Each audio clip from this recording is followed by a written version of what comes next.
주 안에 사랑하는 우리 하나님교회 성도 여러분, 어떤 목사님께서 두 사람의 교회를 다니는 청년에게 물었다고 합니다. 먼저 한 청년에게 물었습니다. 자네는 교회를 다니는 믿음의 사람 신자인데 자네는 무엇을 믿는가? 자네가 믿는 것이 무엇인가라고 물었습니다. 그랬더니 그 청년이 옆에 있는 자기 친구를 물끄러미 바라보면서 하는 말이, 저는 이 친구하고 같은 것을 믿습니다. 그렇게 대답을 했습니다. 그래서 그 옆에 친구한테 물었습니다. 그럼 자네는 뭘 믿나? 그랬더니 그 옆에 친구를 가리키면서 저는 이 친구하고 같은 걸 믿는데요. 그래서 아니 그러면 두 사람은 무엇을 믿는가? 우리 둘이는 같은 걸 믿습니다. 이렇게 이야기를 했다고 합니다. 우리 여러분, 우리가 교회를 다니는 사람, 믿는 사람, 신앙인이라고 불리어지는데 과연 우리는 무엇을 믿는 것입니까? 우리는 무엇을 신앙하는 사람들입니까? 물론 우리의 믿는 바를 우리는 알고 있습니다. 그런데 이 믿는 바를 우리가 조리 있게 잘 말한다는 것은 그렇게 쉬운 것은 아닙니다. 또 우리가 오랫동안 신앙생활을 하면서 신앙에 대한 많은 것들을 우리가 알고 있긴 알고 있는데 이것을 좀 더 체계적으로 우리가 정확히 알고 싶은 그런 열망들도 우리에게 있습니다. 그래서 사도 베드로는 교회 안에 여러 거짓 선지자들, 거짓 교사들이 들어오는 초대교회의 상황을 보면서 베드로전서 3장에서 이렇게 말씀합니다. 3장 15절에 너희 마음에 그리스도를 주로 삼아 거룩하게 하고 너희 속에 있는 소망에 관한 이유를 묻는 자에게는 대답할 것을 항상 준비하라. 너희에게 있는 소망에 관한 이유, 왜 여러분들은 예수 그리스도를 믿습니까? 여러분들이 가진 그 소망이 무엇입니까? 여러분들은 무엇을 믿습니까? 라는 우리의 소망에 관한 이유를 묻는 자에게 대답할 것을 항상 준비하라고 했습니다. 우리는 믿음의 사람들입니다. 우리가 믿는 바가 무엇이며 우리 소망의 이유가 무엇인가를 우리는 명확히 알아야 하고 그 믿음에 대하여 믿음에 들어오지 않은 이들에게 말해주고 그들에게 우리가 믿는 소망을 전해 주어야 될 그런 준비가 우리에게 필요하다는 것입니다. 오늘 고린도전서 15장에도 보면은 사도 바울은 그런 중요성을 계속하여 말씀하고 있습니다. 오늘 15장 1절에 보시면 형제들아 내가 너희에게 전한 복음을 너희에게 알게 하노니 이는 너희가 받은 것이요 또 그 가운데 선 것이라. 지금 사도 바울은 고린도 교회에 편지를 하면서 내가 너희에게 전한 복음을 너희에게 알게 하겠다라고 말합니다. 복음, 기쁜 소식. 우리는 복음으로 말미암아 예수 그리스도를 알게 되고 그리고 예수 그리스도를 믿음으로 말미암아 온전히 거듭난 존재가 되었는데 이 복음이 무엇인가를 정확하게 알게 해 주려고 사도 바울은 이 고린도 전서를 쓰고 있고 고린도 교회에 편지를 하고 있다는 것입니다. 그런데 이 복음에 대하여 이는 너희가 받은 것이요 또 그 가운데 선 것이라. 너희가 받은 것이라 라고 말합니다. 2절에도 보면 너희가 만일 내가 전한 그 말을 굳게 지키고 내가 전한 그 말이라고 합니다. 3절에도 보면 내가 받은 것을 먼저 너희에게 전하노니 여기서 신앙의 전수, 그들이 받았던 그 신앙의 그 골자들을 또 다른 이에게 전해주고 교회에 전해주고 이 신앙의 골격들이 잘 전해져서 모든 교회의 구성원들이 이 신앙의 튼튼한 체계 위에 세워지기를 원하는 사도 바울의 강한 염원이 여기에 담겨 있는 것입니다. 특별히 너희가 받았다, 내가 받은 것을 전했다라고 하는데요. 지금 우리는 이런 그 인쇄라든지 종이 뭐 이런 전자매체 이런 것들이 많아서 우리는 성경을 이렇게 기록된 책의 형태로 가지고 있지만은 초대교회는 이렇게 할 수가 없었습니다. 구약의 성경은 주로 양피지에 써져 있었고요. 신약 성경은 파피루스라고 하는 갈대로 만든 종이에 기록되었지만 인쇄술이 없었기 때문에 누구나 가지고 있을 수가 없었습니다. 그렇다면 어떻게 했어야 할까요? 외워서 들려줘요. 외워서 들려주어야 하는 것입니다. 자녀들에게도 외워서 들려주어야 하고, 그 신앙의 중요한 골자들을 마음에 깊이 간직하고 머리에 잘 정리를 해서 전해주어야 하는 그런 문화였습니다. 지금 그런 신앙의 전수에 대하여 사도 바울이 계속하여 말씀하고 있는 것입니다. 우리에게도 이처럼 신앙에 대하여 잘 정리된 지식들이 필요하고 이것들을 전해줄 수 있는 그런 나의 어떤 준비된 마음이 필요하고, 또 이것들을 누군가에게 잘 전해주는 이런 것들이 지금 우리가 이런 종이로 된 성경을 가지고 사는 시대에도 우리에게는 꼭 필요한 것입니다. 그래서 사도 바울은 계속해서 이 신앙의 전수에 대하여 말씀합니다. 특별히 15장 1절에 보시면은 이는 너희가 받은 것이요 또 그 가운데 선 것이라, 그 가운데 우뚝 선 것이라. 그렇습니다. 교회는 믿음을 가진 사람들을 교회 안에서 하나님의 말씀으로 양육하여 우뚝 세우는 것입니다. 그리스도의 형상에 이르도록, 그리스도의 장성한 분량에 이르도록 우뚝 세워가는 곳이 교회인 것입니다. 교회는 연약한 지체들을 세워가고 사람들을 믿음 안에 세워가고 튼튼한 믿음의 사람들로 세워가는 것입니다. 지금 사도 바울은 이 신앙의 전수를 통하여 그 가운데 우뚝 선 사람들이 되기를 원하는 것입니다. 제가 오늘 이 말씀을 이렇게 강조하는 것은 앞으로 우리 교회 오후 예배를 통하여서 하이델베르크 교리문답이라고 하는 이 교리문답을 중심으로 한 말씀을 한번 나누어 보려고 생각을 하기 때문입니다. 이 교리문답 설교는 역사적인 개혁교회에서는 거의 모든 교회들이 지키는 아주 좋은 전통으로 되어 있습니다. 저도 남아공에서 10여 년 개혁교회에서 신앙생활을 했고 한 4년여를 개혁교회에서 장로로 섬기기도 했는데요, 이 개혁교회는 오후 예배 시간, 거기는 엄밀히 말하면 거의 저녁에 가까운 시간에 예배를 드립니다만 그 시간이 되면 거의 예외 없이 이 교리문답에 대한 설교를 합니다. 흔히 우리가 교리문답 설교하면 좀 딱딱한 설교를 생각하는데요, 결코 그렇지 않습니다. 교리도 성경에서 나왔기 때문에 성경을 설교하되 교리문답의 체계를 따라서 설교를 하는 것입니다. 그런데 이런 설교를 듣고 있으면은 굉장히 이 신앙이 어떤 체계적으로 형성이 되는 것을 느낄 수가 있습니다. 우리가 믿는 바 소망에 관한 이유에 대하여 아주 구체적으로 알 수 있게 해주는 것이 이런 교리 문답 설교라고 할 수가 있습니다. 제가 알기로 여기 계신 많은 분들은 칠영리라는 것을 배우신 것으로 알고 있습니다. 기억나십니까? 칠영리. 여러분들이 배우셨던 칠영리도 사실은 교리의 근간 하나의 교리라고 할 수 있습니다. 영적인 이치. 그래서 여러분들이 배우신 칠영리는 사실 신학의 한 분야 가운데 조직 신학의 근거에서 만들어진 것입니다. 이 조직 신학이라는 것은 성경을 전체적으로 조직적으로 이렇게 체계화시키고 요약해 놓은 신학의 한 분야라고 할 수 있습니다. 그런데 이 조직 신학에 보통 7가지 단계를 이야기를 합니다. 제일 먼저 조직 신학에서 다루는 분야가 뭐냐면 신론이라고, 신론. 하나님이 어떤 분이신가를 다룹니다. 그런데 이것은 그냥 인간의 머리에서 나온 게 아니라 성경을 열면은 제일 먼저 나오는 게 뭡니까? 태초에 하나님께서 천지를 창조하시니라.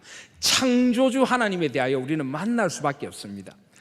그래서 이 하나님이 어떤 분이신가? 그런데 성경을 열면 나타나는 창조주 하나님은 인간이 죄를 짓자 말자 인간을 구원하시는 구원주 하나님으로 나타납니다. 언약을 맺으시는 하나님으로 나타납니다. 구약의 백성들을 지키고 보호하시는 하나님으로 나타납니다. 그리고 예수 그리스도를 이 땅에 보내주시는 성부 하나님, 그리고 아버지의 뜻에 따라 이 땅에 오신 성자 예수 그리스도가 신약에 가면 분명하게 드러납니다.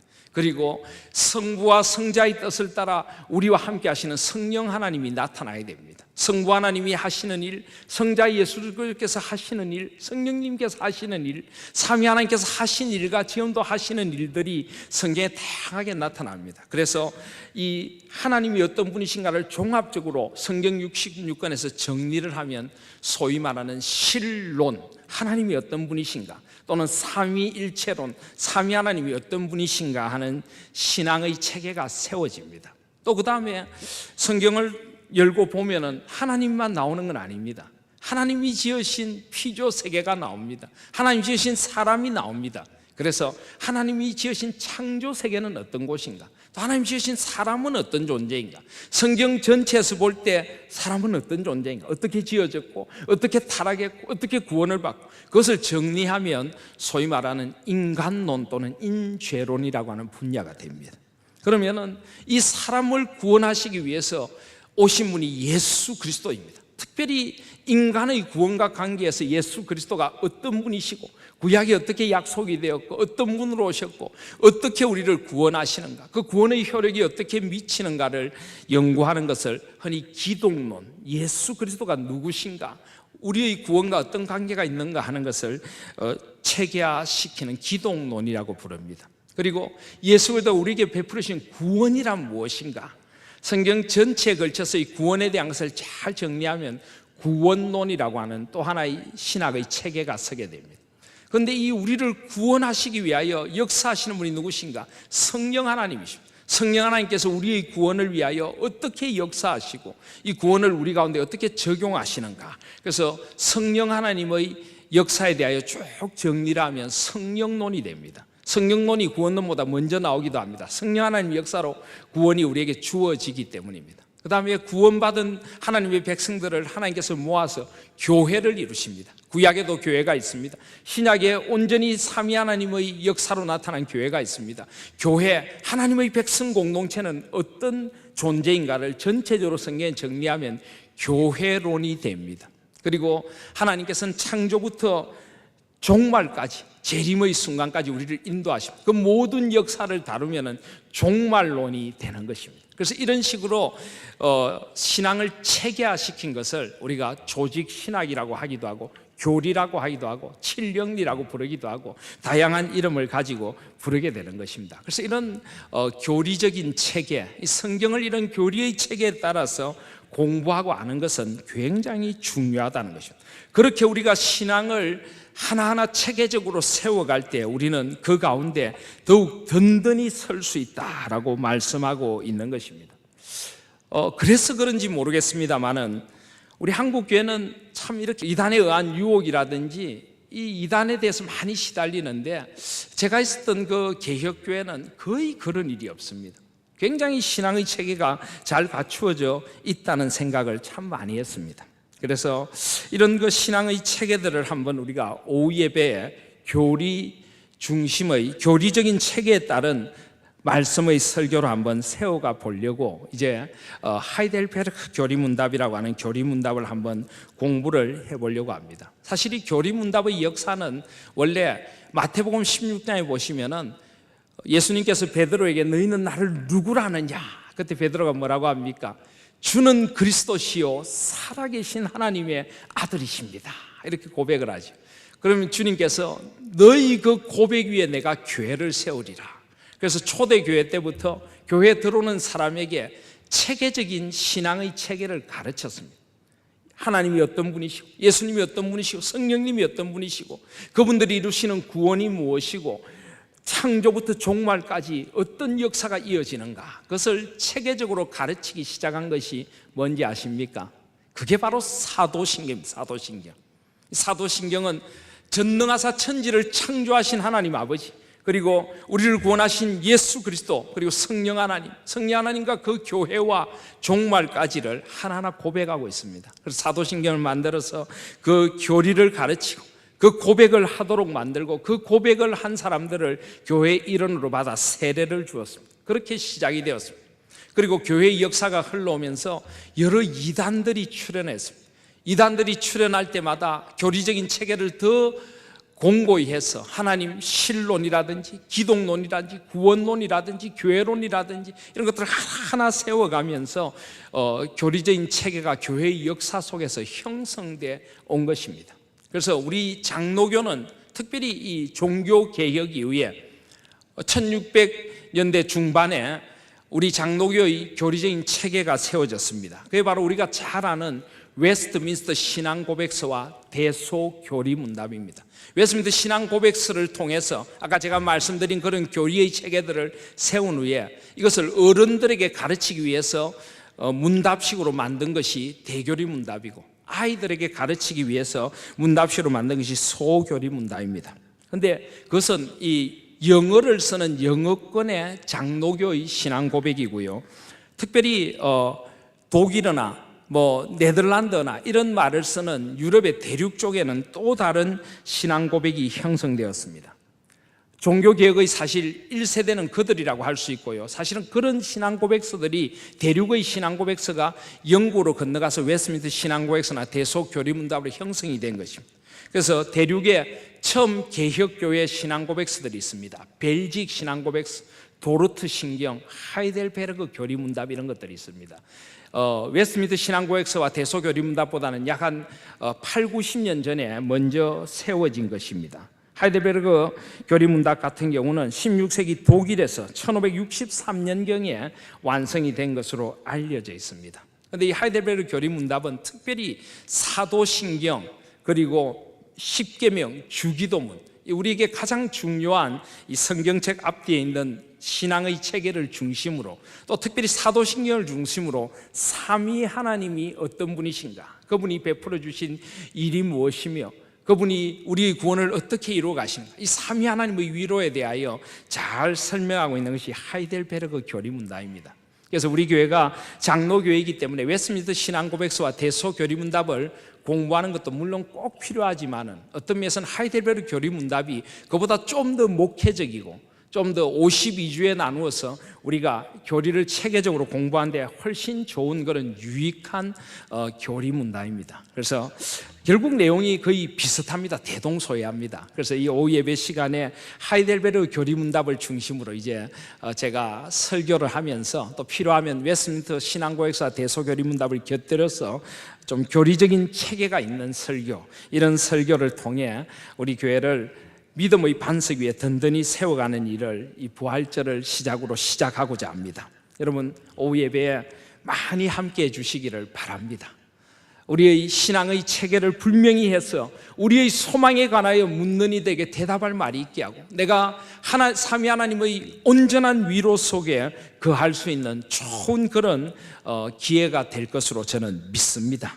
오늘 말씀에 보면은 계속하여 성경대로라고 합니다. 3절에 보면 내가 받은 것을 먼저 너에게 전하였노니 이는 성경대로 그리스도께서 우리 죄를 위하여 죽으시고 장사 지난 바 되셨다가 성경대로 사흘 만에 다시 살아나셨다. 성경대로. 그렇습니다. 어떤 분들은 교리를 이야기하면 왜 성경이 있는데 교리를 이야기하느냐라고 하는데, 여러분 성경과 교리는 두 개의 동떨어진 것이 아닙니다. 교리는 곧 성경을 체계화시켜 놓은 것입니다. 그래서 교리가 곧 성경을 우리에게 알기 쉽도록 설명하는, 성경대로 우리의 신앙 고백을 이끌어가는 것이 교리가 될 것입니다. 그래서 오후 예배 때도 이 성경의 말씀을 중심으로 해서 신앙의 체계를 함께 잡아가게 될 것입니다. 이 성경의 말씀이 살아 역사할 때 우리에게는 분명한 신앙 고백이 나타나게 되고 우리 삶이 변화가 될 줄 믿습니다. 그래서 어떤 면에서는 이 교리라고 하는 것은 하나의 지도라고 할 수도 있습니다. 성경의 큰 세계를 찾아가기 위한 아주 일목요연한 지도를 함께 우리 마음속에 그려가는 것이 이런 교리에 대한 공부라고 할 수가 있을 것입니다. 그래서 오후 예배에 말씀대로, 그리고 그 말씀을 체계적으로 교리의 체계 안에서 함께 나누는 그런 시간이 될 것입니다. 오늘 바울은 바로 그런 성경대로 주어진 하나님의 은혜가 그를 새롭게 했다고 고백합니다. 8절에 보면은 사도 바울은 맨 나중에 만삭되지 못하여 난 자 같은 내게도 보이셨느니라. 그는 사도 가운데 가장 늦게 부름을 받은 사람입니다. 부활하신 주님께서 게바에게 나타나시고 12제자에게 나타나시고 500여 형제에게 일시에 보이셨다고 합니다. 그 중에 지금까지 대다수가 살아있다라고 합니다. 6절에 보면 대다수가 살아있다라고 하는데 우리 옛날 개역 한글 성경에는 태반이나 살아있고라고 하죠. 태반하면 꼭 반 같은데 사실은 더 많은 수를 이야기합니다. 저는 오늘 낮에는 그냥 개역 한글대로 태반이라고 했지만 개역 개정에 대다수라고 하는데 원래 원어에는 많은 사람이 살아있다 이런 뜻입니다. 그리고 야고보에게 보이셨으며 7절에 그 후에 모든 사도에게와 맨 나중에 만삭되지 못하여 난 자 같은 내게도 보이셨다. 그는 이 하나님의 말씀이 이 신앙의 선배들에 의해서 전수되어서 자기에게 왔음을 고백합니다. 이 신앙을 전수해 준 선배들을 생각하면 자기는 만삭되지 못하여 난 자 같은 존재라는 것입니다. 또 자기는 사도들 중에 가장 늦게 다메섹 도상에서 예수 그리스도를 만났습니다. 그것도 예수님을 믿는 사람들을 박해하다가 그는 주님을 만나게 되었습니다. 그래서 9절에 보면 나는 사도 중에 가장 작은 자라 나는 하나님의 교회를 박해하였으므로 사도라 칭함을 받기를 감당하지 못할지니라. 10절에 그러나 내가 나된 것은 하나님의 은혜로 된 것이 내게 주신 그의 은혜가 헛되지 아니하여 내가 모든 사도보다 더 많이 수고하였으나 내가 한 것이 아니요 오직 나와 함께 하신 하나님의 은혜로라. 그가 이런 하나님의 은혜를 깊이 깨닫게 된 것도 체계적인 신앙을 선배들이 전수해 주어서 그 신앙을 하나하나 배워가는 가운데 하나님의 은혜를 깨닫게 된 것입니다. 저는 우리가 이제 주일 오후에 이 하이델베르그 교리문답을 따라서 말씀을 묵상하는 가운데 이런 은혜가 우리 가운데 임할 수 있기를 소원합니다. 그래서 11절에 보시면 그러므로 나나 그들이나 이같이 전파하며 너희도 이같이 믿었느니라. 우리가 동일한 믿음을 고백하고 동일한 믿음의 반석 위에 서서 그 믿음의 위로를 함께 나누는 그런 교회가 될 수 있기를 소원합니다.